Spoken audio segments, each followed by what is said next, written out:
আমি অমিত শাহকে চ্যালেঞ্জ করব, যদি আপনার বুকের পাটা থাকে আর বাপের বেটা হন, 4 তারিখ কলকাতায় থাকবেন, 12টার পর দেখা হবে।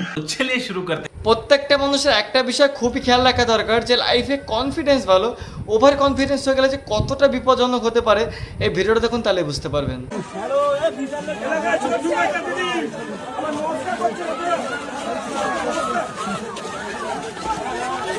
মানুষ নমস্কার করছে, বিজেপির গায়ে জ্বালা হচ্ছে।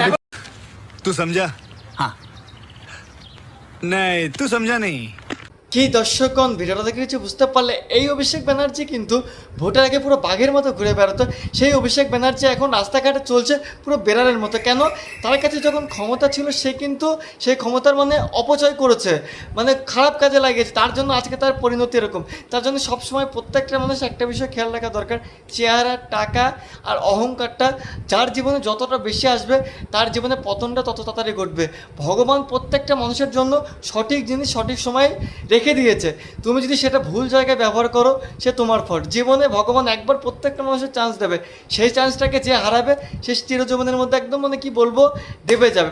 তাকে তোলা পৃথিবীর কোনো ভগবান বলো শক্তি বলো তুলতে পারবে না, জীবন ওখানে ফিনিশ, আর কিছুই না।